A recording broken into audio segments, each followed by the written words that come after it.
All right, we are in the Hanami Heat 9-hole cup. Yeah, that's it. All right, I have been playing a little bit, but I haven't been recording any videos because I just haven't had time it's been weird. So, but I have been playing, trying to help my clan out just a little. So, and I've gotten extremely lucky, and I won a couple tournaments here in the last month or two. I won a 9-hole cup and a regular tournament. Even the blind squirrel can find a nut every now and then. That's how it works. So this week we've got, of course, we always have another tournament every week. And this week we have the Hanami 9-hole cup. Let's see where we're at. What is this? It is split between two courses. So we've got some of the holes are at Sakura Hills and some of the holes are at Gokasha Bay. So let's see. I think I have them right here. So the first hole, Sakura. Hole number 1 is Sakura Hill. I'll read them off to you first because Tommy hasn't come out with them yet, but I'm sure he will later today or tomorrow. But just in case you're looking for them, hole number 1 is Sakura Hills. Hole number 5. Hole number 2 is Gokasha Bay. Hole number 4. Hole number 3 is Gokasha Bay. Hole number 6. Hole number 4 is Sakura Hills. Hole number 4. Hole number 5 is Gokasha Bay. Hole number 1. Hole number 6 is Sakura Hills. Hole number 6. Hole number 7 is Gokasha Bay. Hole number 8. Hole number 8 is Sakura Hills. Hole number 2. And hole number 9 is Gokasha Bay. Hole number 9. So hole number 1, Sakura Hills. Hole number 5. Hole number 5. All right. Is that right? No, that's not right. Hole number 5. Hole number 5. There we go. Now, there is, if you bring out the right stuff, you got the right ball, we got the right wind conditions, and we got all the stuff, there is a way to get up. And it's easier now than it used to be because we have topspin boost balls, but there is a way to bleed yourself up through here and try and get up into this zone so that you've got this shot. And every shot here sucks except for this one. This one's not too bad. Now, another thing you can do, and this has never been really my cup of tea, but I'll explain it to you. Right in this area right here, it actually looks like this. Here's the green, and then it just like drops off into the sand. And so this on this 2D picture looks like it's pretty flat right in here. And I think, if I'm not mistaken, that they've kind of smoothed this area out, and it's not as steep as it used to be. It used to be as steep as this area back over in here. And it's pretty damn steep right here as well. But I think they've kind of made a little flat area here where you can, if you bring the right stuff and you're out in this area right here, you can do the rough bump. Now, if you think about, if you wanted to do this was your shot that you wanted to do, and it's pretty steep coming up to the green. So it's not like, where we can start off like right off in this area and just kind of bleed it up to it. It's still pretty damn steep right in here. And I think maybe with the Guardian, if you started off, I don't even know if it has enough backspin to get you to the cup. The cup is pretty close right in there. It's a pretty tough angle trying to come out like this unless you're going to do this rough bump. But this rough bump is definitely one where you want to take that shot several times and get it worked out.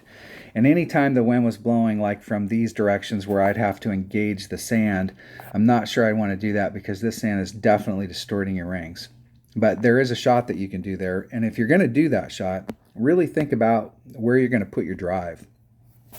Because if you're over in this area trying to come up at it, you're going to have something with some spin to maybe bring you around, or you're going to get into this crotch area where it might be a little steeper. So if you want to take that shot, you really want to be kind of like, in these paths so that you've got a straighter shot at it. If I'm, especially in one-on-one, if I'm not trying to like go over to get over to here, if I'm just trying to come up to the cup, I always like to take my drive and try and bring myself around so that I end up in this area. I'm actually willing to sacrifice a little bit of forward distance to get more to the left. And what that does is that straightens out, like if you're up in this area, it straightens your shot out so that you have a little bit, this area right here, you got to be a little tight on it. A 3-side spin ball will work better. And I'm not even sure, I think on this course they may have I'm not sure if we're playing with original pin placement or where we're playing at, but it's pretty tough to get to the hole. I think even with a 3 side spin ball, it might be tough to get to the hole. And once again, we've got some of those 4 side spin balls, and we've got some of the bigger side spin balls that might really help you to get around that band. But if you're going for it, and in these 9-hole cups, you kind of almost have to go for it because you need to give yourself every opportunity. The deal here is even if you make it to the other side, you still got a shot. But you're on the same level as the cup. So if there is an adjustment that we need to make, it's got to be pretty small because you're going to be pretty flat. This is a little bit lower. It's kind of tiered up here. And so here you're going to be, if you're in this area, there's definitely going to be a little bit of an adjustment to get around. And I know for a fact that there is a little bit of a wind adjustment, and especially if the wind's blowing, in this direction, if you don't pull enough, you could easily find yourself getting caught up in the rough and in that sand. Definitely an area you want to give yourself as much room down here as you possibly can. So by bringing a bigger side spin ball, let's go look at it. Let's go. How many practice tokens do I even have any practice tokens? Let me do the golden shot real quick because I haven't done my golden shot this week. So let me get that out of the way before I forget. We will do it. Oh man, I freaking hate this hole. This is not one of my favorite par 3s, I can tell you right now.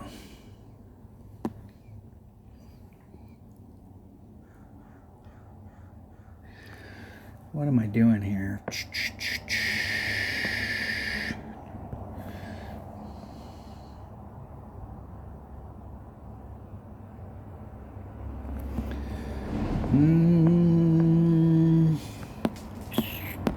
It's got to be pretty close to 3 rings.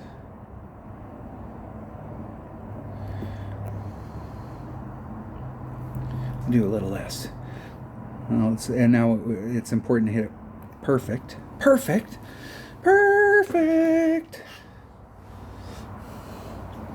Did I win anything? I won! Woo! Red ring. All right, that's better than no ring.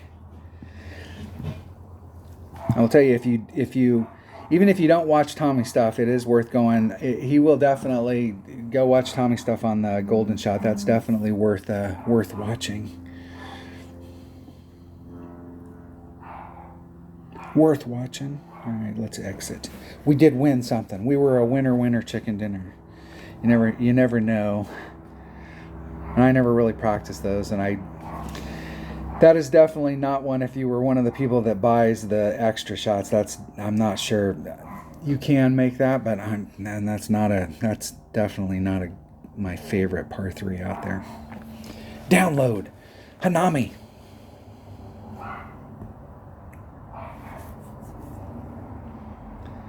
My Asian listeners will be going, no, it's pronounced. What do we got here? What do we got? How many practice tokens do I got? I got enough. I got enough. Now, if you really want to, like I said, if you really want to bring out a big ball, you can go and try and get over. The deal there is that I'm pretty sure even with a power 5 ball, we'll check it out right here. I think even with a power 5 ball, you're still going to have to do overpower. Max overpower. So that means you got some inconsistency built into the shot. And you probably want a 5 power ball that's got topspin boost. I'm sure that they have a ball out there that's got topspin boost and accuracy, and that would probably be the one to bring. Let's see. Yeah, I think even with a let's check it out. Let's see what we got. Let's see what it would look like. Like, what does that look like there?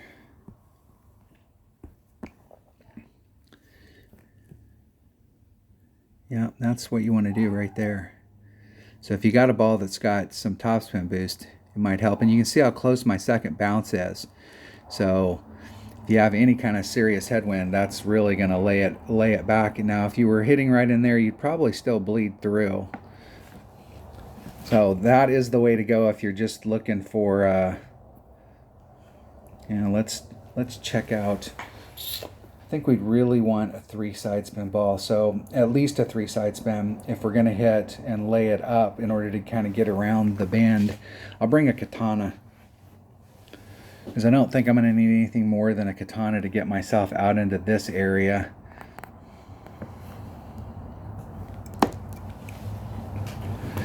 And Playdemic really kind of dropped the ball here. I'm going to take away their gold star. They should have put signs right here at the end of that fairway to let us know that, hey, there's...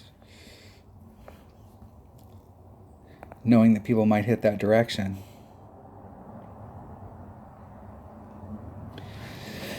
All right. My opponent has a white ball. He's checking the hole out.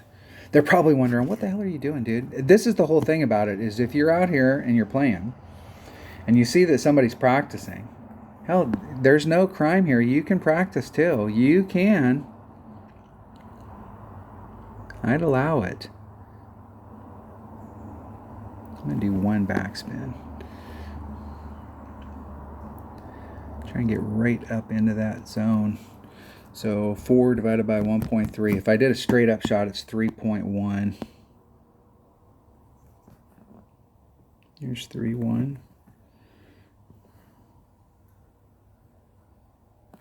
Hitting it perfect. Perfecto. We'll see if that was enough backspin to stop me. It's going uphill. Yeah, that was definitely enough.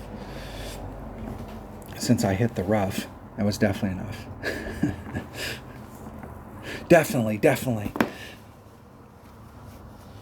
Now you can see here the angle that my opponent's at. If you really wanted to do that rough bump and try and come through this area, the best place to be would be on this line.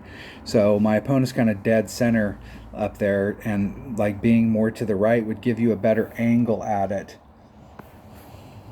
And it looks like it might shallow out where it's not quite as steep over there. And you see how close they were on that. And you can see how steep it is up around the green. It'll take those irregular bounces like that. And go back and rewind the video and watch how close their second bounce was when they bounced. Well, maybe that was the first bounce. That was the first bounce. And I brought the wrong pony for this show. I should have brought my sniper. Yeah, and see, you're not going to be able to get around even with 3 side spin. And if we put on all the backspin and try and get up in here, you'd have to be on the hillside in order to catch it, in order to get up to it. So this is one of those types of holes. If we put a lot of curl on it, we put too much curl on it, we can actually clip on our second bounce, and that's definitely not going to be good.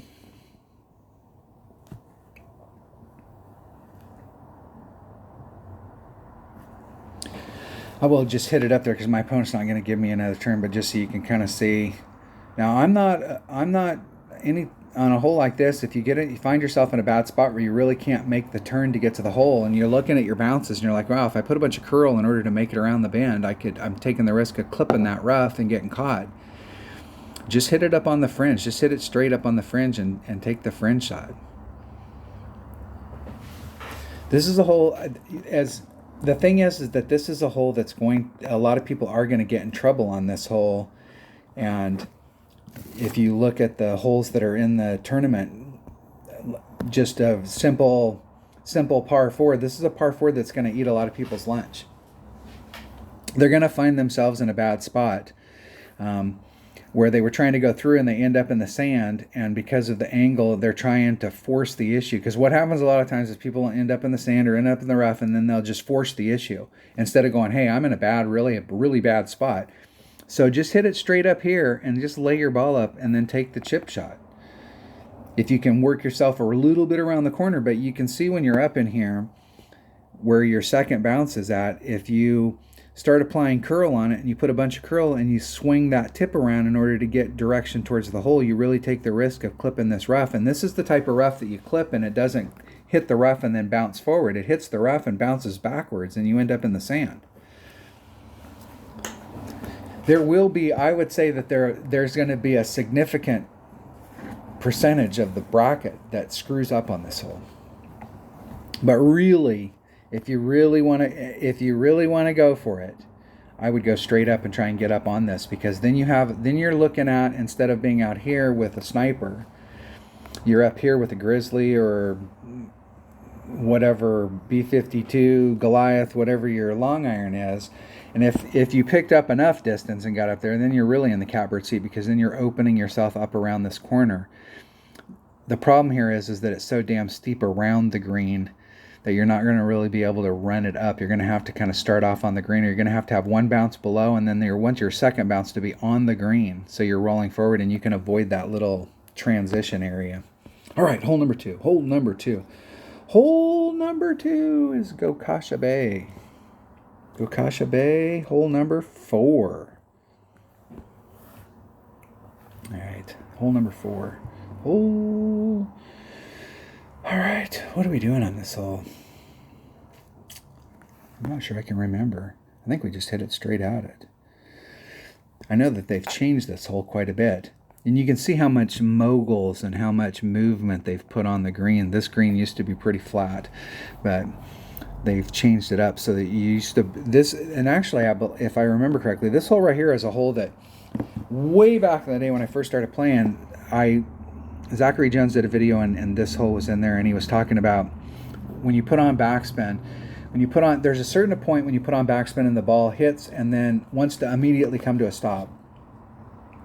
And then there's a certain amount of backspin, like if you only put on just a little, like 1, where the ball will hit, and then it's almost like you didn't. It straightens it out, but then it just does kind of almost like what you did with topspin. But if you put on like 3, the ball will hit the ground, and you can definitely tell that the backspin kicked up and woed the ball up, and then the ball just released and rolled forward. And this hole was the hole. But since that time, you can see this little mogul right here, and that means that there's a little mound right here, and there's a bunch of movement on this course. So, well, I don't think it plays quite like it used to way back in the day. We'll just take a navigator. I don't think I need anything more than that. Just a nav. Let me switch my bag. Let me make sure I got bag number 5 on. There we go.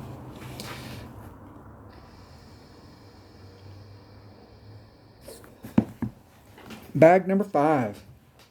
I'm 3 cards away from getting my Cataclysm to level 7, which will be a game changer, because at level 7, the sniper will no longer be in the bag. The Cataclysm will have more power, more everything. I mean, it might not have quite as much ball guide. I think it's got 3.9 right now, and I think a sniper's got, 4.4, 4.5 or something.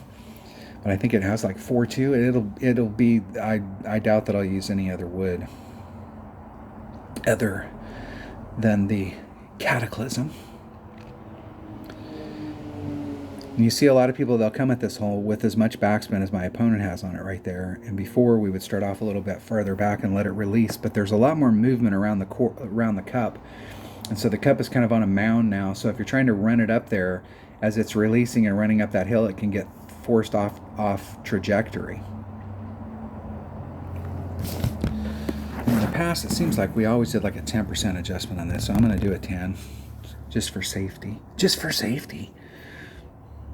There's max, there's min, there's mid. I'm eking in between the two. I'm gonna start off back here on the sand with my white ring barely touching the sand. There's 3 backspin. We'll do 3 and a titch.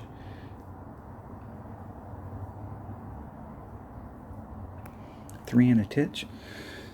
3.7. I'm going to do 1 per ring. At max, it's 0.9, and I think it's at 1 here, so 4.7. 4.1. If I have time for it to get back. Perfect. Perfect.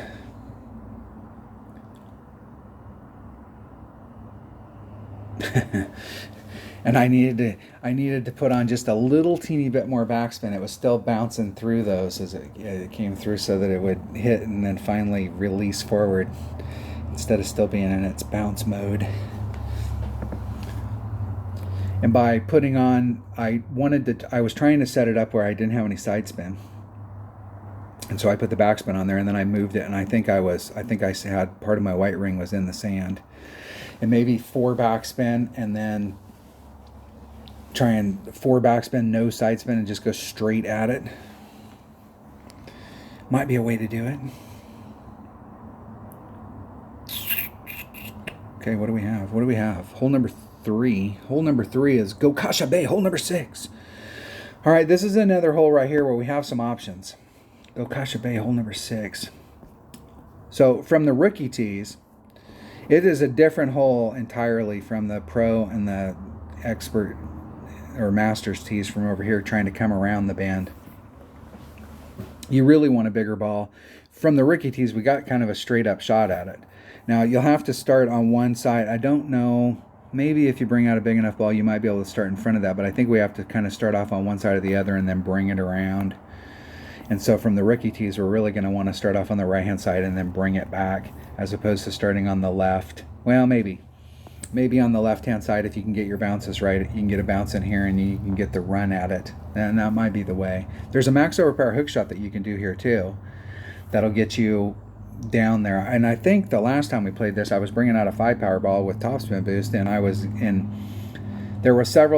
ending up like in here. I did end up in this area, and it's a really nice shot from there. But you can get up into this area, into this zone. You kind of watch out about this transition, because you're trying to empty out into this pocket. And right before you get there, you got to make sure you leave yourself enough room to get around this. And then if you give yourself enough room by being off on this side, your trajectory is going to be going to the right, and you'll end up in the rough over here. So it is kind of tricky, the landing, to get it to stick in the right spot. But you can get down there. You can. And there is a max overpower hook shot, and I'm just trying to think. I think I was taking it with my extra mile. And it almost feels like it was a reverse max overpower hook, where you're trying to put maximum topspin.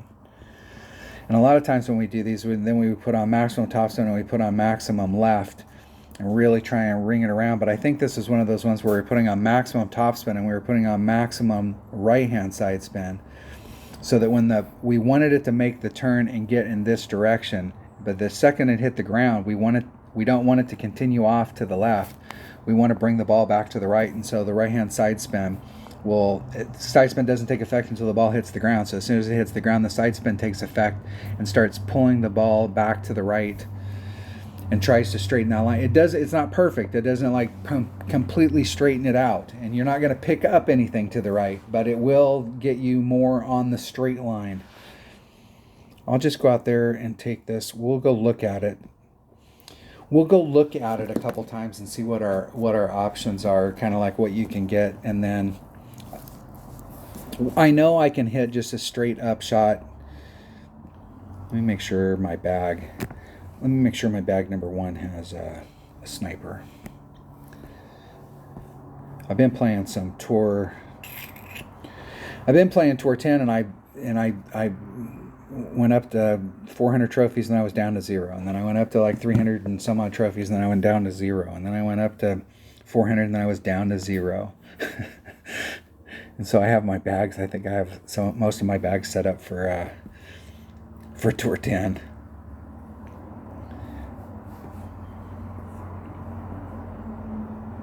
I get on runs. I'll go out and I'll win a whole bunch in a row. A loss here and there, and then I'll go out and then I'll just get my ass handed to me. It's one of those types of deals. One of them there. Here we go. Gokasha Bay. Hole number 3 in the tournament, and it's hole number 6 on Gokasha Bay.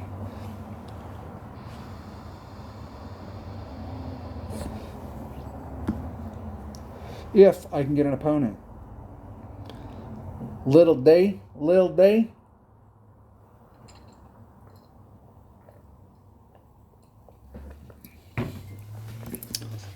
goes first. That wind kind of blows.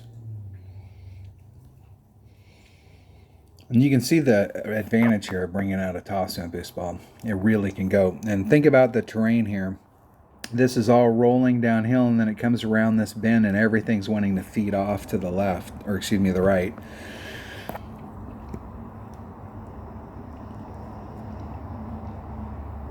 But you can get down there. It seems to me like there was at one point that and you're going to see a lot of people end up in the sand right there on that corner.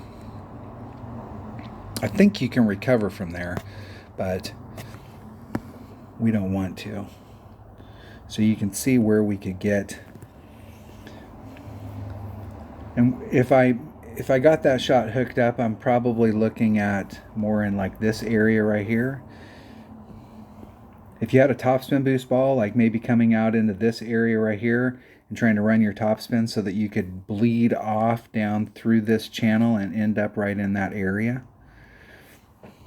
Well, let's try the max overpower hook. I want to be in kind of that zone. I think I really do need to do the reverse that I was talking about. Let's see where we would be. There's 5. There's 15. I'm gonna put my white ring right on the transition between the 3rd and the 4th cut of the rough, and we'll try it from there. A headwind is a little problematic, but we'll see.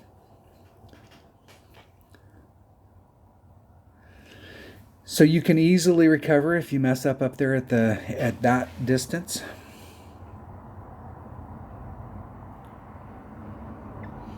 I'm never really quite sure, like if you're planning on, like if you're really planning on playing the tournament, everybody treats these practice holes like it's the real deal, like you're going to win something, and it's like, you know, like, wow, if I do this, I'm going to be the master of the game.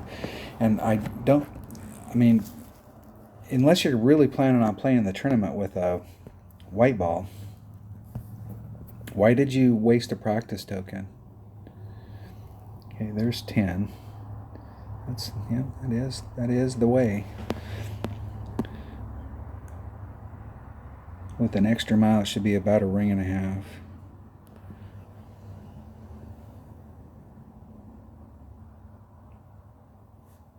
And that is it. That was everything. I caught the whole deal. And I could move that to the, I was white ring off, I would say clear ring, and I would have plenty of room, and my end trajectory would have been much nicer from that spot. So from where I set up, if you got an extra mile, set it up one ring, and I did put the right hand side spin on there to try and straighten it out. And in that situation where I landed, having the left hand side spin would have not put me in the sand. It would have straightened it would have kept me on this track right here, and actually would have helped me, because I could have rolled down this hill a little bit and picked up a little bit of distance down in the end. I think with that shot, you know, like getting into this area is about what you're looking at. And where I started off up here with my white ring off, I would put my white ring completely on the 3rd cut and my clear ring here. And you can see where my first bounce was. I barely cleared it. That would have put me here. If you do that, you might want to stick with the right hand side spin, or put no side spin on it at all to try and straighten yourself out. But I think we definitely have some options there. I'll just take it because my opponent's not going to wait for me. This is the whole thing about, if you're practicing and you're coming out here and doing this stuff, is the first day you go out and practice, your whole goal, and this is why it's so important to record your own damn video. I use DU Recorder, but there's a bunch of ones that you can get through the Play Store. If you ride the small bus, I'm sure that the small bus has ones that you can get as well. But if you're using a Android device, you can go to the Play Store, and there's 50 that are basically DU Recorder lookalikes.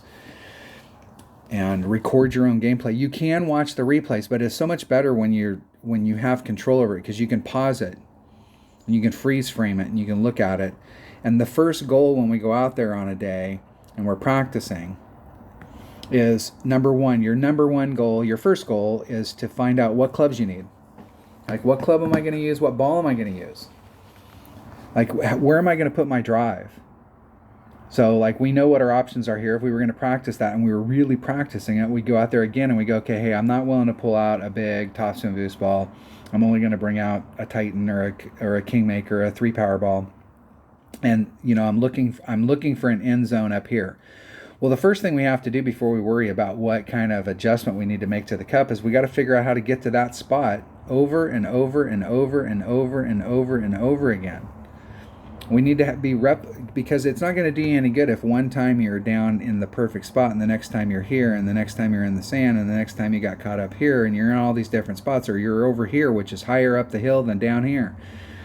You know, where can we get to? That's our first goal. What do we need? What kind of drive? The shot to the cup doesn't matter at this point because all of these shots are going to be different with potentially different clubs.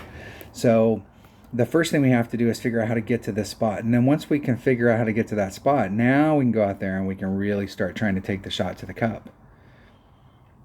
A lot of times, even in the opening round, this is why this is why playing for free, just paying the entry fee and going out there in the opening round, you can get some free practice and you don't have to spend the practice tokens. The deal about it is that people, if you're buying balls and you're buying $5 packs or smaller packs, if you're playing a rookie, you can get away with that. But if you're playing an expert or masters and you're playing up and you want to practice this hole and you want to bring out a topspin boost ball and you need to figure out like what is your traditional or consistent landing area so that you can really start to dial in the shot to the cup, you're going to have to go through a bunch of those balls in order to work that shot out. I'm not sure I'm willing to, like I have in the weekend rounds popped out some good balls, but I'm not really interested in giving Play Dummy any of my money. There you go. There you have it. That was hole number 3. Hole number 3. Is it going to take 6 hours to do this video, dude? Is that what you're saying right now? All right, Sakura Hills.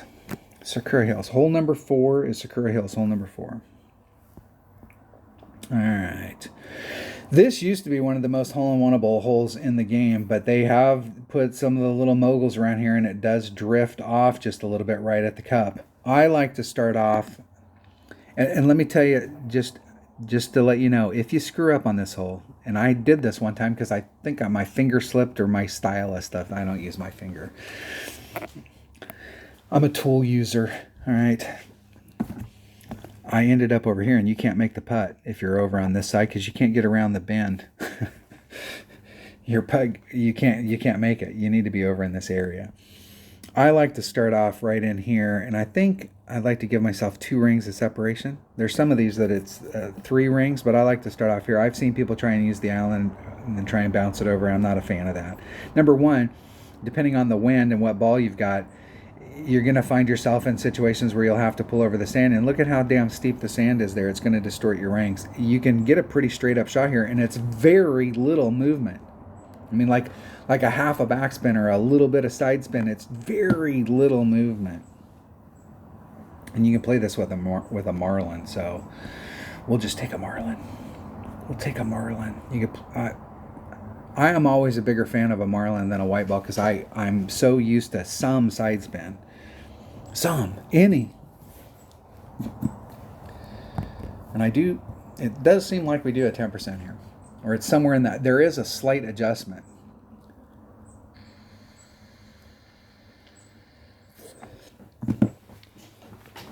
I'll do the 10 just for safety. Just for safety.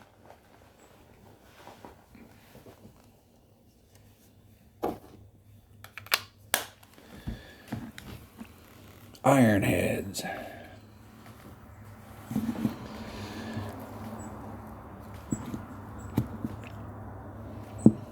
See how my opponent does.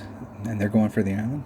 And they're not going for the island. They're going to go straight at it. They're going to bring a 3-power ball and go straight at it. That is another way you can do it. You can try and drift it down like that, I suppose. And then they're going to eyeball it, which I have no freaking clue. The whole eyeball thing is if it goes in. And what gets me is that I would think that there's probably the mass majority of people who play there's more people, it seems to me, just like playing one-on-one, that there's more people who play the game who eyeball it than use the win ring method. And it's not like the game came out yesterday. The win ring method's been out for a while. So, hey, people, there is a technique for trying to adjust.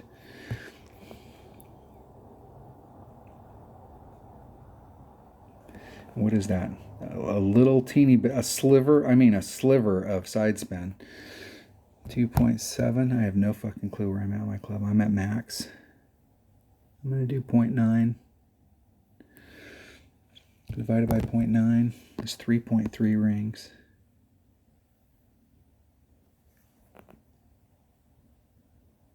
There's 3.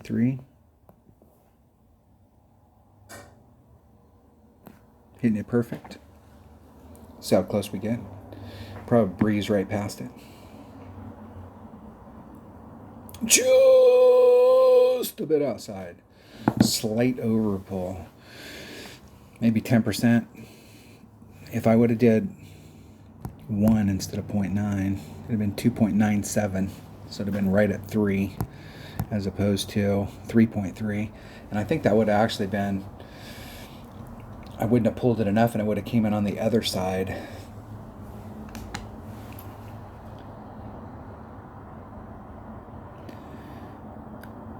So in that situation, maybe minus 0.1. Let's see if I'd have did 5%, what that would have put me at. 0.5. Maybe a 5% pull and round down. It's close. It's not a lot of adjustment from that spot. And I like taking shots where I don't have to do a lot of adjustment. Because if you're doing a whole bunch of spin and a whole bunch of stuff, if you have backspin on your club and you've got right hand spin on your club, you're compressing these, and the more backspin you have, the more it's going to enhance your right hand spin. So it's going to jerk to the right more. So the more spins you have on a ball, on a shot, the more these spins are going to affect each other, and you can end up getting off trajectory. So anytime you can take a shot where you can put just very little, it's always good. Always good. Always. All right. What do we got? That was hole number 4. I believe. Was that hole number 4? That was hole number 4. Was that hole number 4? That was hole number 4. Hole number 5 is Gokasha Bay. Hole number 1.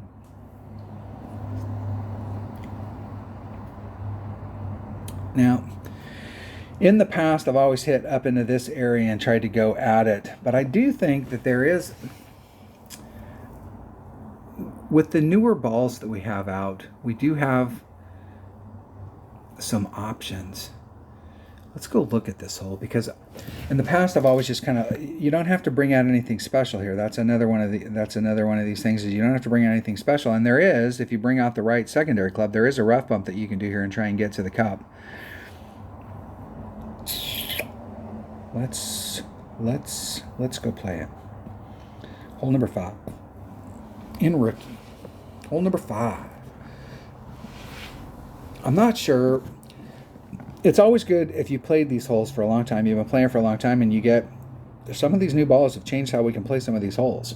And so we go out there and we play the hole, like, hey, this is the way to play the hole, but shit can change. And they change these holes. I swear that there are some of these holes that, like, in the past I've had to play them with a sniper and a kingmaker in order to get to the right spot.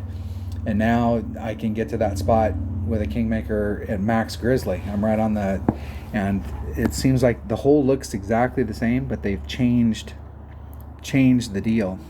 I'm not so sure, especially if you've got upper developed stuff, that you couldn't come out here and try and do some kind of a max overpower hook or a curl shot.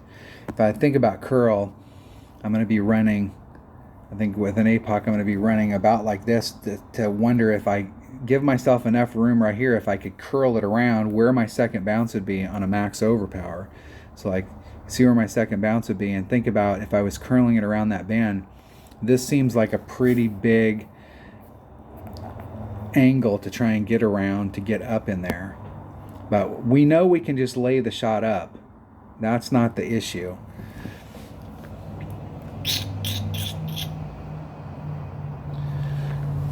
And we really don't, and in that situation, more distance is not really going to help us out as far as, because what'll happen is if we push the ball forward, we're actually making that angle sharp. We're making it so that we have more of an angle to get around.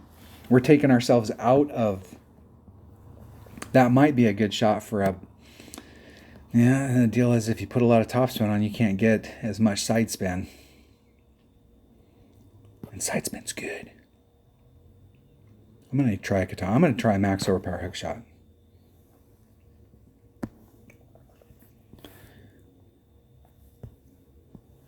Let's put all of it on. I want to put all the side spin and however much topspin I can get on.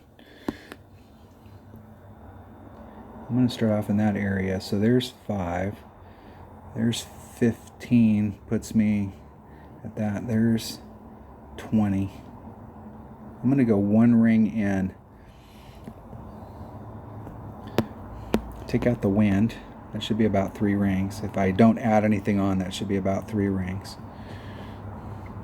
And let's just see if our trajectory is right. We're practicing with the artillery, so this is our first shot with the artillery. Boy, I barely made that. I mean, I was so damn close. Barely. I needed to go to the right, maybe half a ring more. But that first bounce where it came in there, it was definitely. And I'm not going to get any more. I think we really need the topspin, but it would have been nice to be to the left just a little bit. So if I could have got my bounces right to breeze through that last little fairway, I would have avoided the sand.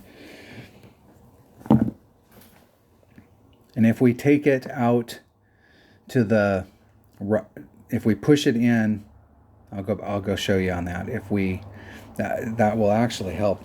It might actually be worth playing that one more time. Let's see if we can make it. Let's practice this shot.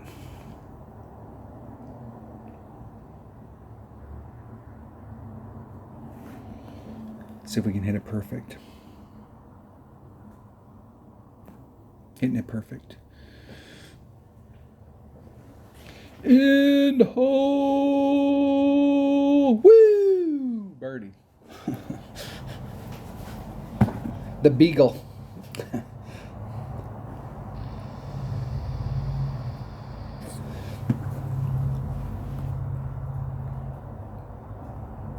In the hole. Good game. All right, so let's look at that. Yeah, where I was at out here, was I on this one? I might have been on this one, where I had 1 ring. I'll have to go. This is why it's so damn important to record your own video. I think from where I was set up, there was 5. The 10 put me out in this area. I think I was out here where I had the orange ring was on the inside. If I pushed that shot, and I'd have to go back and watch that video because in this area right here it was pretty damn tight. And so thinking about if I push the shot in just a little bit in order to, if I pull the shot out, it'll give me more room here. So that 1 ring that I had, if I pull that shot and I go out another half a ring in order to give myself more room here, what that's going to do is on my arc, think about your arc, it's going to change my arc so that my ball was going like this, and now my ball is going to be going more like this because I'm hitting on a different spot on the arc. So it would clear me here, and that would solve that problem, but it would compound the problem on the end where I fed out and I was on this trajectory, and now I've gave myself more room here, but now I'm coming in on this trajectory, so that if I did catch it lucky and I got my bounces right so that I could get some speed going through this rough and I made it through, there'd be a good chance I'd end up in that sand. Maybe a ball that has 4 side spin, and use all 4 side spin, and however much top spin you can put on, after the 4, or maybe 3.5 side spin, just a little teeny bit more, so that I could open this area up right here for myself by pulling the ball out just a little. But on the other end, I wouldn't get the negative effect of angling myself more towards the sand. There is a shot that's out there, and I'm sure that you could work that shot out too. If with a bigger side spin ball, you might be able to work that shot out so that you're not trying to get as greedy as I was right there, where you just end up right here, because that's definitely a beautiful shot. Beautiful. Anywhere over here is beautiful. It's better than up here. All right, there's some options. We have more than one way to play this hole, and that's always the goal. All right, what is our next hole? What is the next hole? The next hole, that was hole number 1, Gokasha Bay. We're on hole number 6. Hole number 6 is Sakura Hills, hole number 6. Hole number 6. All right. I think these are the original pin placements. And what I like to do is get right out into this zone right here, and you can hit a rough bump off of that. So if you can get yourself out into the right zone here, and I will play it. I think there could be a potential red line issue. I do think you need to bring out a three power ball, and bringing out a Kingmaker might help you on the drive to get a little bit more into this area, so that you can catch this rough right here. And now what happens, here's the deal about, hey, I hit the ball out there a mile. Well, I only hit the ball out there a half a mile, but I might actually have a better second shot than you, because if you hit the ball too far out into here, when you go to take this shot, now you're doing your rough bump on the G string, on the little teeny sliver of rough that's right here, and you're almost always going to, half the shots that are out there, depending on the wind, half the shots are going to involve the sand. Whereas if you're coming from this angle, you can catch this crotch area, and you can maneuver it so that you can, if the wind was coming from this direction, you might be able to push it a little bit further forward, so that when you're doing your pull, you're doing it over the rough in the front. Or if the wind was coming from this direction, instead of being trapped here, you could come over to this area so that you could do your pull along this way, and you're not having to involve the sand. So it gives you, by aiming for this is my target to help me get my ball in the hole. So what's the best angle to get to that? So if we were thinking of that as the angle, and we draw a line out here, a straight line out, and then a straight line out, this right here is our target zone right there. That's where we want to be. Anything over to this side, now we're having to come in. If we want to use this as our landing area, now we're going to have a ball that's got side spin in order to bring us around to the cup, or we're going to have to take that straight up shot. You will see some people, especially if they're playing from the upper tees, where they're going to hit the ball behind the trees and try and land out in this zone. But from the rookie tees, we can come at it straight this way. It is kind of a little bit of an S here. You got to maneuver your ball to get it out here, and then you can't overshoot it. In one-on-one play, if you lay yourself up in here and you bring out a smaller ball, you might not be able to get to that zone, and coming around this way blows. What you can do is bounce off the island and try and bring it over to the cup. All right, let's try it. I don't want you to attempt to join the last game. I want you to just load it up. We were already done. We weren't going to win anything. I am kind of opposed to the fact that there's a ton of ways in this game now that you can play where you can play without winning something. I'll just take a Titan just to do the deal. Practice. Now, let me look and see what Tommy says we should be doing, because it seems like there was like a 10% adjustment on the second shot. Let's do rookie. And we're on hole number 6. Hole number 6. Sakura Hills.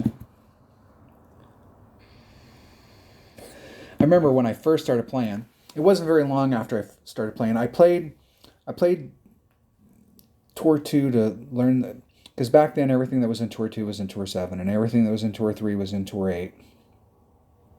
And And there wasn't any of the resources that we have now. So like now, if you're wanting to go up, you can go to Tommy's or you can go to Golf Clash Notebook, although Golf Clash Notebook hasn't updated itself in years. So there's a lot of the new courses that aren't on there, but you can go find bigger pictures. And you can kind of like look at the course and kind of get an idea of what the deal is. And there's a much bigger community now. I'm going to aim right towards that sign.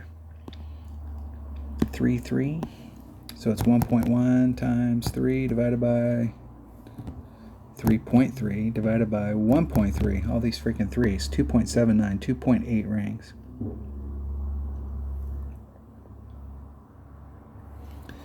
There's 2.8.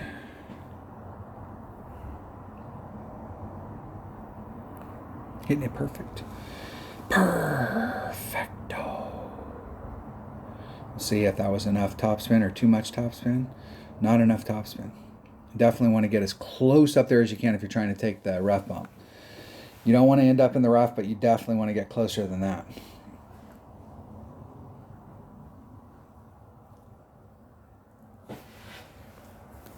And it is one of those things where there's a dip right here, so depending on your speed coming through, you might catch a slide and end up going off.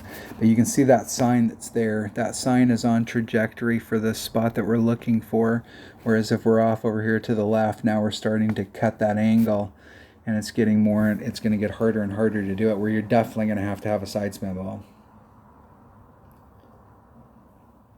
If we don't have enough distance on this, I'm just going to shoot it to the spot. That'll give us a good idea of how much. Now you can see my opponent's off to the left there, and you can see when the straight up shot, now they're on the sand. So if they want to do the rough bump, they've got, that's their only choice, is to use that sand. And I am right at minimum club. So it's 1.1 times 3.5 divided by 1.2. 3.2 rings. And I'm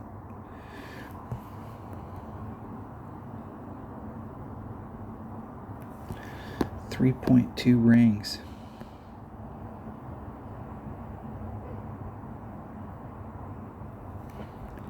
There's 3, 2.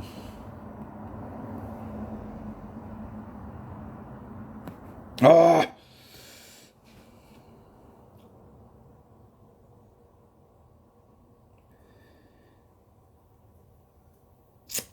And a 3 side spin ball would have gave me more options there, depending on the wind direction to move it around. But like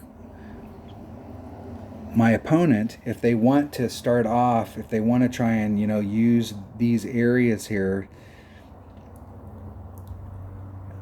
Now, let's see if they try that with the 2 side spins, just so that we can see like how much 2 side spin will do. The rough bump is definitely the way to go there. But I liked my angle, even though I didn't get as much distance, I liked my angle better.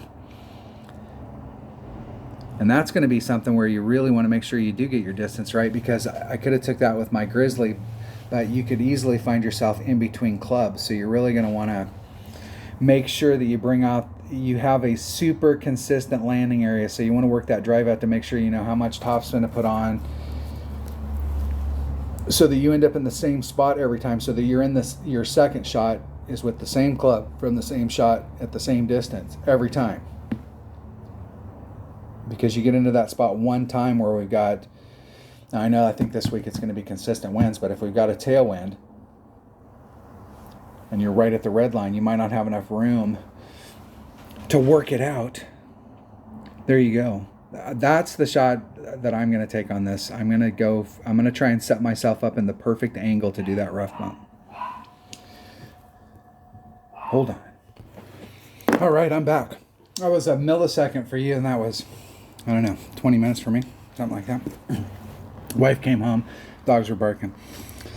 Figured I had to get up. I went and got coffee. Now I'm almost done, and I finally got coffee. Look at that. And it tastes good too. All right, where was I? Really? Hole number 7? Hole number 7. What is? Hole number 7 is Gokasha Bay. Hole number 8. Yeah, and this is another one of these holes. There are a ton of ways to play it. There is, from the rookie tees, and I'm sure back here, there is a max overpower hook shot that you can do here to try and get yourself up into that zone. You can come in here hitting off of this island right here. I'm going to just try and push yourself forward to get out into this zone to come at the cup. You can bring out a big enough ball to start off on the other side so that you can really try and go for it. You can overshoot this shot, especially from this side right here if you're just trying to run it up, unless you had a really big topspin boost ball. I'm not sure. You probably could overrun it, but if you're trying to overpower it from here, you can overshoot that and get up in there. It seems like I saw somebody do it. You can get your ball to come out on this trajectory, but I mean, think about it. If you're trying to make it through this to try and get on in one, it is. I've been right out here in front, and I've been up in this spot I don't know how many times. It is possible to get up into those zones, but depending on the level of your clubs, if you got really low level clubs and you're having a hard time getting here, go out here and practice this shot. I can't remember what ball we needed, but there is a max overpower hook shot that you can do, and I'm not so sure that you're not trying to set up here, but you have to pull back to here in order to do your max overpower hook shot and then come forward. And that might have been the deal. I don't think our first bounce was here. I think our first bounce was over on this side, but there is a max overpower hook shot that you can do. We do have several options. I'm not a super fan of hitting from this area, and there is definitely an adjustment we need to make on the drive. Tommy says, what does Tommy say? Tommy says 10%. And I can almost believe the 0 on the other end. And I think that 0 really kind of depends on where you're at, because this is going uphill and you might be a little bit higher if you're way up here on the edge than if you're down here on the flat. Let's go look at it. Let's go look at it.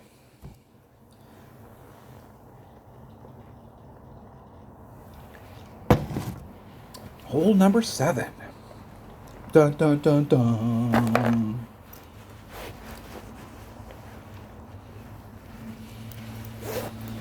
It seemed like there was a couple of the par 3s that I think are good par 3s for us, but some of these holes, I don't know that I've seen any like super gimmies. I mean, you could put yourself in a great spot, but that first par 4, that hole's it seemed like it was pretty tough.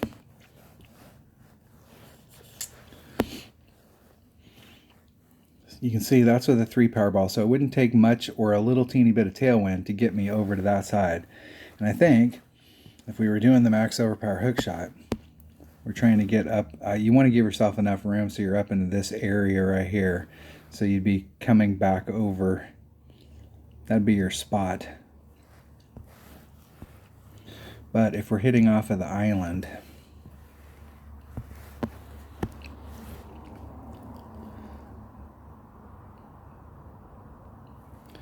I think up in there, and the reason I'm going so far to the left is because I want to put on max curl, and I think my curl line will bring me this direction right here. I want to go straight down the middle of that fairway. If I end up, I want to end up right down in that zone and stay away from the rough on either side. Now you could hit it straight forward, but the deal about hitting it straight forward on this hill is right about here. It rolls off. And so you can get into an area here where if you hit a great, we all want to hit perfect all the time, but we don't always hit perfect all the time. If we hit a great to the left or the right, it can make the ball go dramatically wrong. So if we pull it to the left, it's flatter up there. I know Tommy said 10 on this, but I'll tell you, it seems like it carries a mile. And that's what we don't want to have happen. You still have a great shot from right there. You're super close, but we went through all that effort. We brought out the right ball. We want to make sure that we actually end up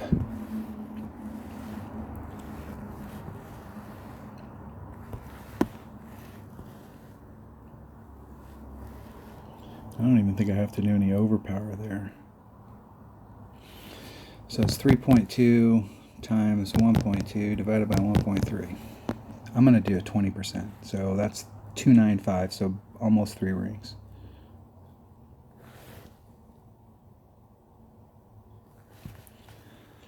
I'm going to do max curl. Hitting it perfect. Now let's be real cognizant of where it hits.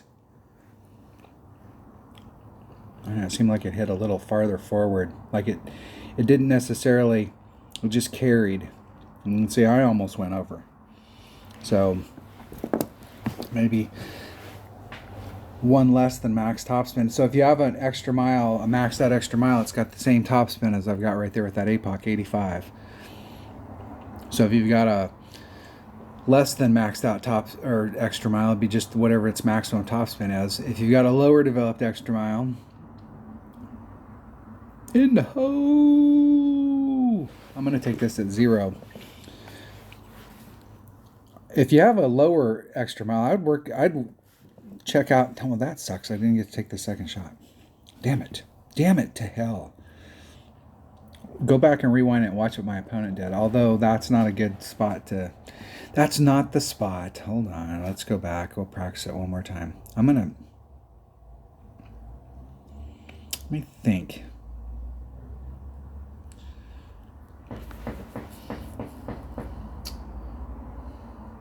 Man, I don't know that the extra mile would get me any more distance forward. I'm gonna practice that shot one more time. Where that rough area was through there, as I was trying to be centered up on it. I think the wind was going in that direction, but it seemed like the rough that was in the front, like this line that I was pulling on is perpendicular to the rough on both sides, but it seemed like I was really close to the rough on that first bounce. Like the ball just carried forward.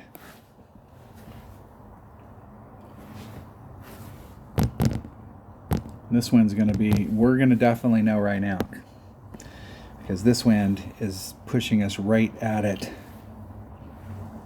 I'm going to do one less than max. So it should be 3.6 rings. And that's with a 20% adjustment. There's 3.6.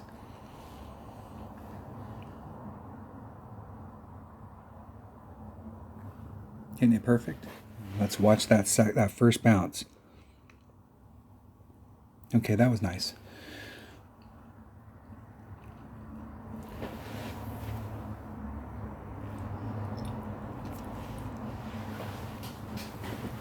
It looks like I'm a little downhill from it, like you almost need to go.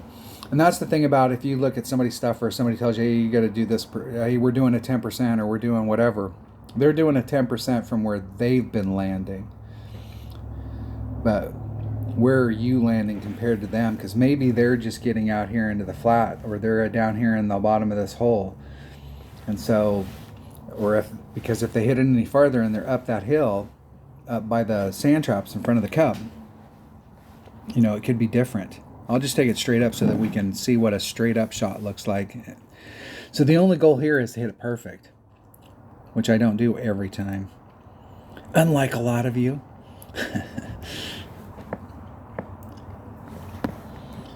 All right, there's max. There's min. So I'm at minimum kingfisher, just 2.1 per ring.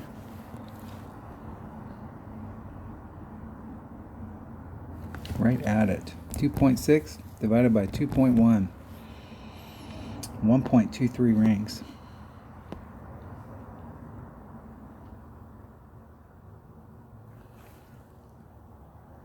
Ah. 1.23. Getting it perfect. In the hole.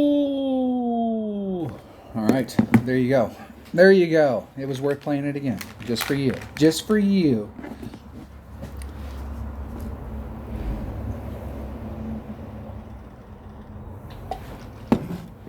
We'll see how my opponent does.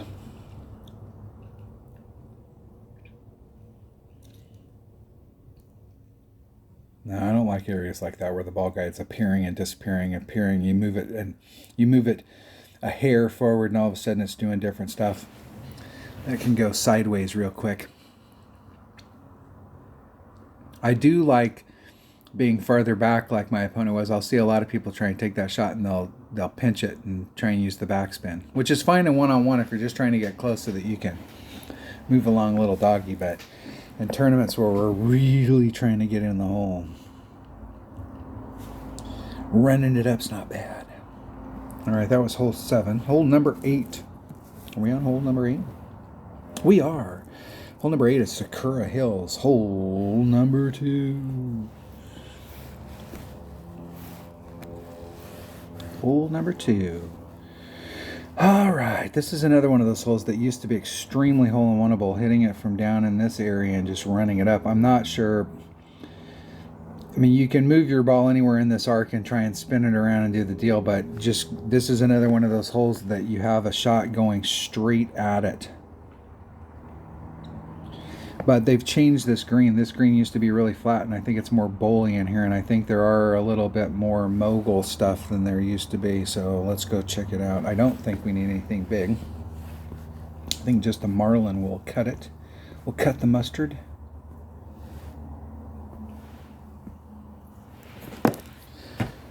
This is one of those easy holes. You're just going to take a shot at it. And then all we have to do is figure out the adjustment.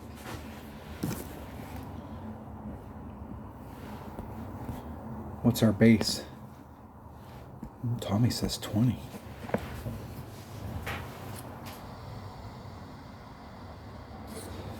We'll give Tommy a shot. I'm not married to anybody's numbers. So like if somebody tells you, hey, you do a 20 on this, you know, you can try that and see how it works for you. Or works from the area that you're at, or works. And if you don't like it, move along, little doggy. The last tournament, this tournament that we just got done with, this Easter tournament, one of the par 3s that was on there, I was doing 100% on one of the par 3s. And I made that hole twice this week, or last week. And I was talking to Dunner, and he did an 85 on it and made it. I know there's several other par 3s in the game that I can think of that, you know, like if you talk to anybody else in the game, it's like, oh, we do a plus 30, and I do a plus 50, or I do a plus 60. And everybody hates those holes, but I actually like them because I went to plus 50 and plus 60 and I started making it.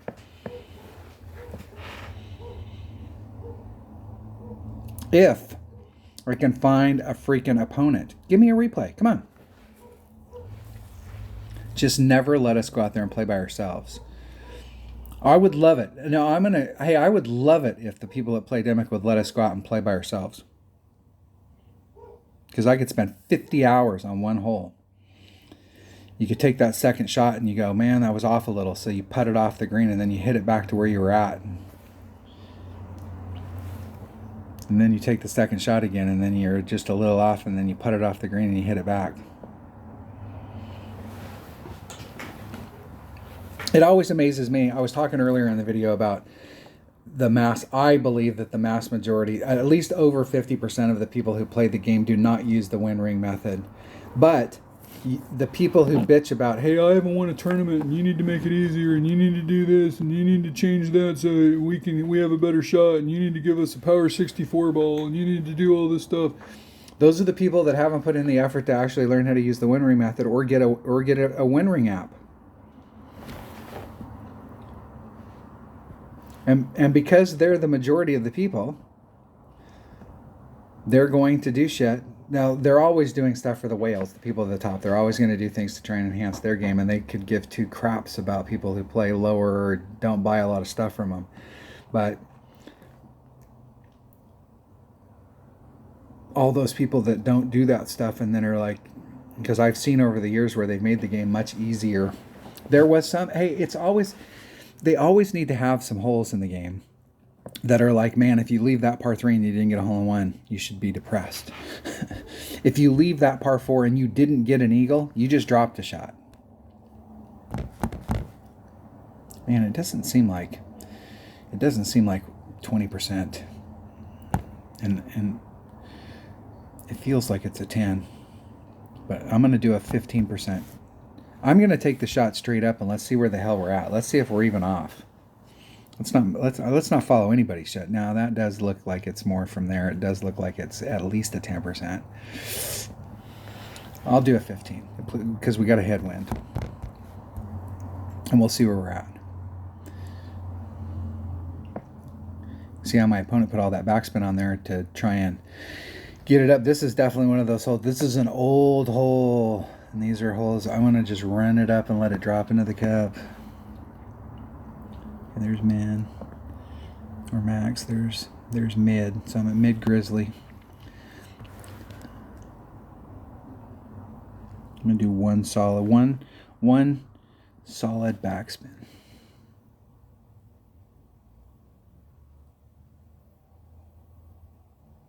At mid club, 2.9. At mid club, it's at 0, or excuse me, 1 per ring. So it's 3.33 rings. There's 3, 3, 3. Exactly. Hitting it perfect. And if it just slides by the edge of the cup, I should have did 20. And actually, that from where that was, I don't think 20 would have cut it. I think maybe that would have been a 25. Because if I'd have did 20 instead of 15, that would have only made it 3.5 instead of 333, and 1.5 rings would not have, or 0.1.5, not 1.5 rings, but I don't think that would have changed that. I think that would have been plus 25, maybe even 30. And that's the other thing too, is there's a lot of these holes, they've adjusted them and done stuff to them, and they've changed the variable in there, because you know that there's just some variable in there on the wind, and they've changed that variable, and those numbers are different. I can think of some holes in Nordic Ford where they went in and changed the holes, and now the holes are plus 60 and they used to be plus 20 or plus 10. Hole number 9. Hole number 9 is hole number 9 at Gokasha Bay. All right. So if you bring out the right stuff and you got the right wind, obviously you want to try and get over here. But if you're right down here on the very tip, and I mean you want to be right on the very tip, and this is definitely, depending on the ball you bring, and it is worth bringing out a bigger ball, depending on the ball you bring and the clubs that you have in your bag, you might be able to get a sniper up into this tip. Let me zoom it up here just a bit. If you were up in this tip, you're up in this area right here, or right along that line, and you're trying to get into this area right here, and you left yourself 2 rings of separation, you're going to be going off on this trajectory, and we want the ball to go here. So if you bring a sniper, you got curl, and you can bring around big dog, cataclysm, you'll be able to do max curl, and your first bounce is here and your second bounce is like out in this area, and you're trying to swing that second bounce over so that it clips the rough and then just bleeds out, and then you got a short chip, or it can get up there. This can be tricky because if your wind adjustment isn't absolutely perfect and then you don't hit absolutely perfect, this shit over here on this side can go wrong. The other thing you can do too is, if you're having a really hard time with this shot, is if you bring out the right stuff, you can pound your ball as far as you can out into this area, and with a rough iron, I think you can go, and that might be the deal. If you can get yourself out into this area, it seemed like with my rough iron, if I got out here far enough and I had a big enough ball, I could start off over here and try and get it up. The problem with this, I think, was if there was headwind days, you might have a hard time getting there if you didn't get all of the distance that you could out in this area. And this is kind of an iffy deal. Sometimes you might get all the way up here, and sometimes you might end up caught a little bit farther back, depending on how your bounces go.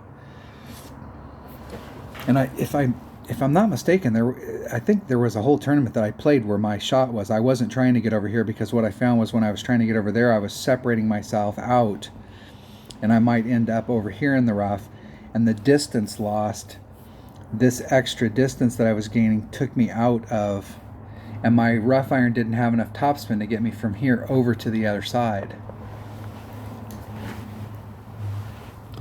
So we either bring out the right stuff, and I think even with the right stuff, it's still going to be an overpower shot to try and get over here. We lay it up, or we could go for this and try and see what that looks like. Let's go out and look at it, because we know what this is going to do.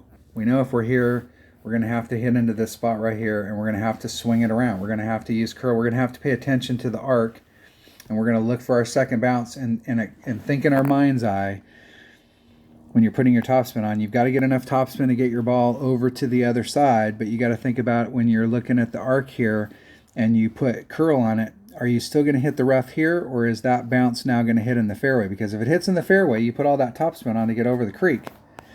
Now you're going to be out here in the sand.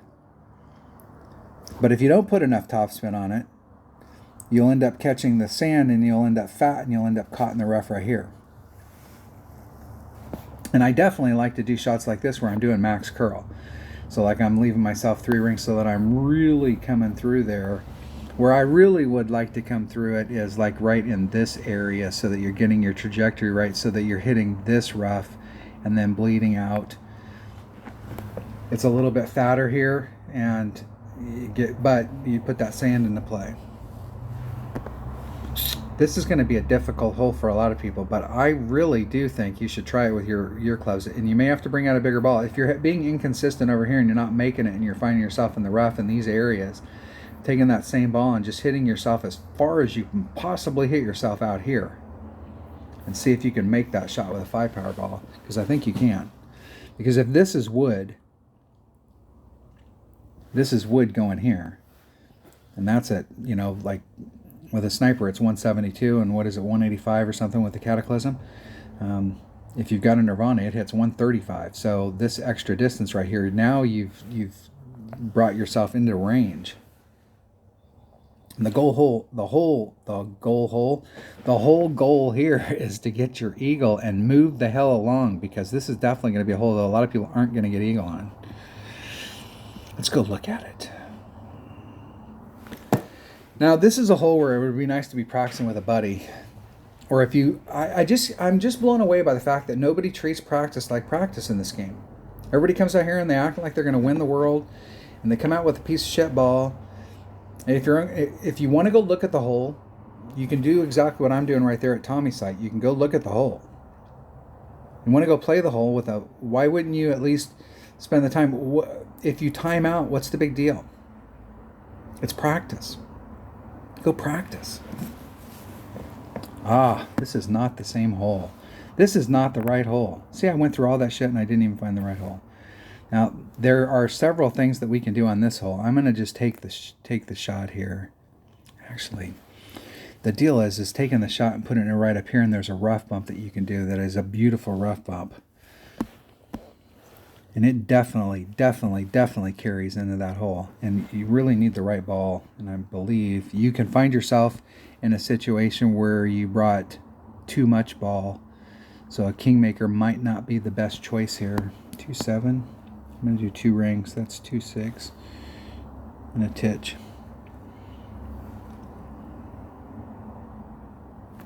I'll be in big ass trouble. Big ass trouble. Whew, I can't believe I made that. Okay, this is one way to play this. This is the conservative way. And I'm pretty sure that it's a katana that you need. If you bring out a Kingmaker, you're going to find yourself in between clubs on that second shot.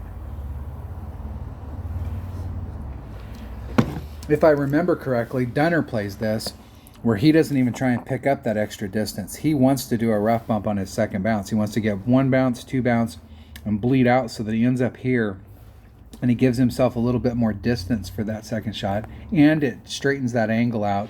It gives you a really good angle out. Instead of trying to get over in here, you're up here, and you can take away some of that ball issue. I'm going to play this hole one more time because there is another way you can go at it if you want to get super aggressive. Super aggressive.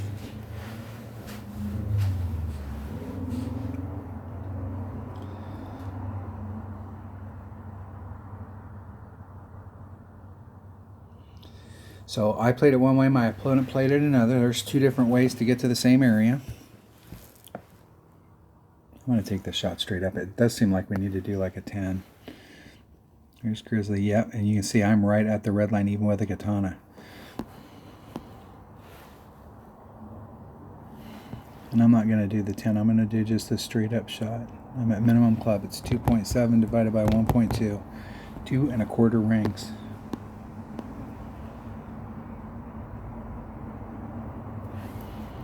There's 2 1/4.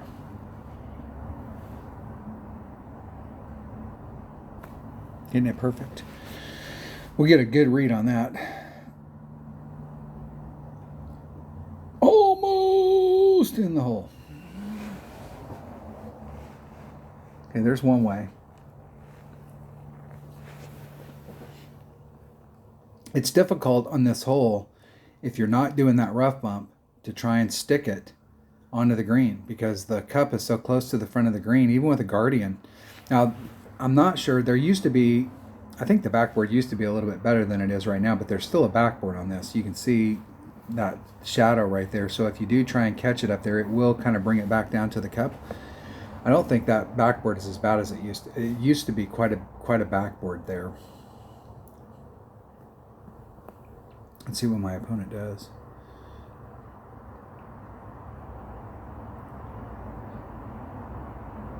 They did 2.5 rings.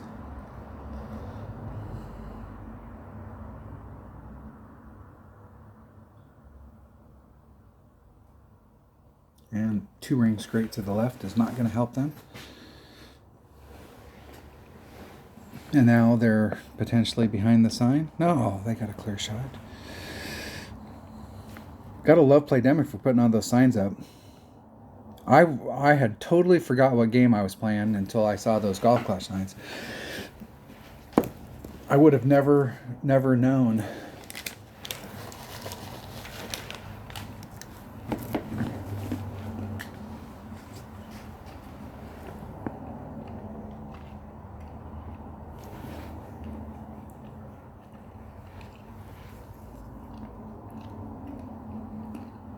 I'm being real quiet for my opponent.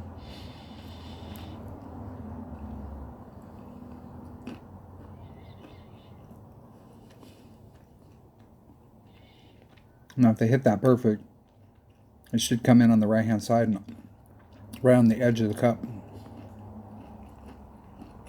Didn't get moved at all. Excellent. Excellent. How did I miss that last hole?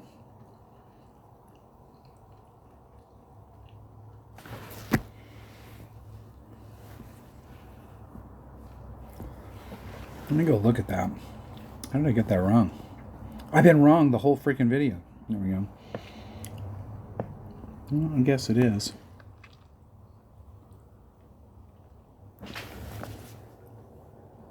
Yep. Yep. That is the right hole. Damn it, we're playing the right hole. Really, I thought it was that hole. Why did I think it was that hole? I thought it was that hole because I thought it was that hole. And it's this hole. So, all right, so you got a little bit, you got some bonus content. You learned how to play the other hole. For those of you that haven't played it a million times.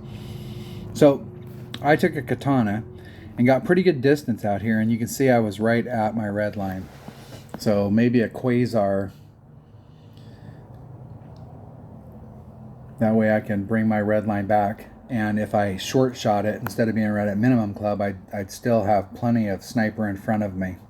Whereas if you bring out a kingmaker to try and get a little bit more forward distance, you're going to have to get all of it in order to get into your long iron range. So it might be best with a quasar if you're going that way. Now, I think what I was saying, what Dunner does is instead of trying to get up in here, he starts in here and he really wants to clip. And then he bleeds out and he's right here. So he's lengthening that shot out. And that way and the angle's still really good from this direction. I think my opponent seems like they came from over here in this area and tried to go up into it. What you can do, and I'm not saying that this is what you should do, I got lucky on a shot one time here, and I did a shot that came like this, and it hit, it bounced, and it went over, and it ended up on this little island. But I was actually aiming for this. to let you know how far off I was. And I have ended up on the tip down here a couple times. And if you're down here on the tip, you don't need to do the rough bump. You can just go straight at it because you're so close to you're in your short iron range. You can do it. You can, if you really want to do it, is try and get onto this so that you're, instead of being in that in between long iron and wood, you can put yourself in your long iron, possibly, depending on where you're at in your short iron. There's a max overpower hook shot that you can do here. Trying to get in this area, get bounce number 1, bounce number 2, and then clear it. I'm going to go play that one time, and I'm going to try that max overpower hook shot, and we'll see if we can get the right trajectory. I don't necessarily have high hopes for it, but I'm going to take my number 1 bag. And I'm going to take a Titan. The king of balls. But if you bring out some big stuff, you can try and get yourself up there, but I'm just doing this for fun. I really don't think that you need to try and get up there any farther than where I was out on that shot right there. The deal is you want to make sure you bring the right ball, and a Quasar might be the better ball. It might be.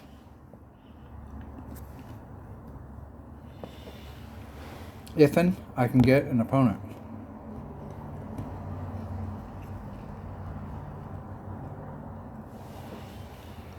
The cool thing about this kind of max overpower hook shot is there's a good chance I'll end up in the water if I get it wrong.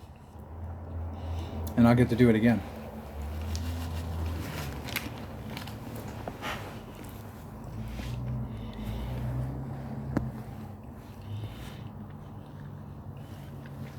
And that might be too much ball.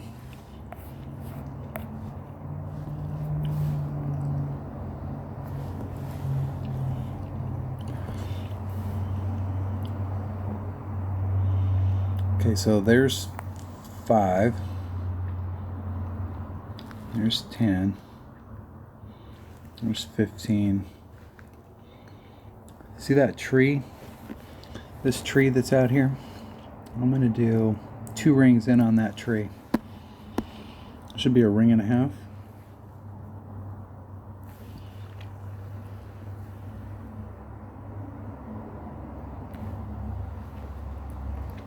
We'll see if we can catch some fairway. Nope, went too far out. That's unfortunate.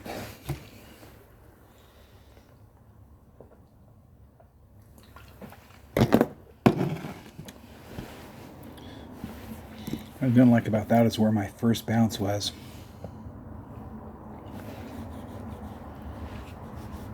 I'm going to hit it back up to where I was at so that we can take that shot again.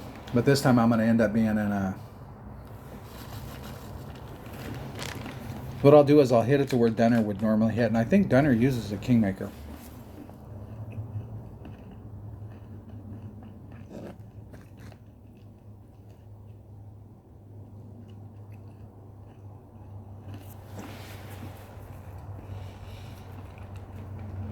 The risk about going forward and trying to pick up all that distance is that if you end up in the rough, and we could recover from there.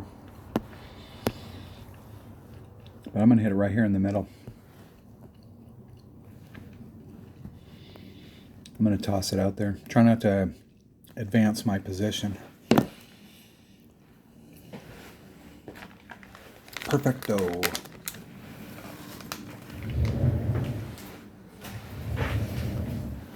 I grabbed some peanuts while I was picking up coffee. I ran to the store to get coffee. Canned coffee.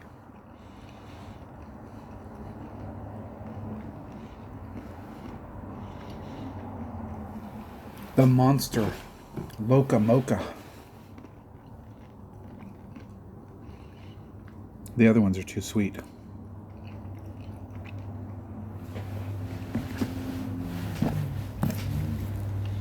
See if my opponent can get in there.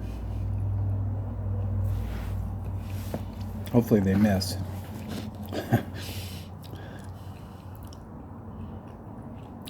That was on. Man, that had a good...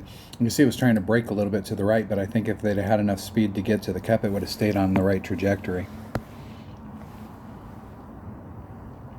Okay, there's min. There's max. There's mid. I'm going to do 1.1.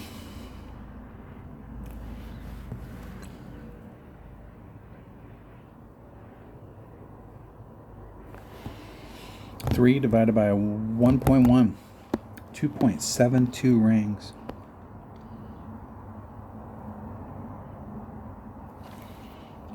There's 272 exactly. Perfect.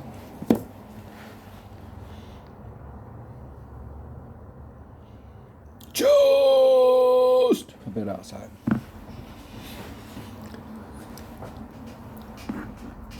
What did I not pull it enough on the front? And I did a straight up shot. I did a straight up shot right there where I was at in my club and over pulled it. Which way is the wind blowing? Couldn't remember. Once again, this is a good reason why it's important to record your own video. Because when you're playing, you're just playing in the moment. You don't have...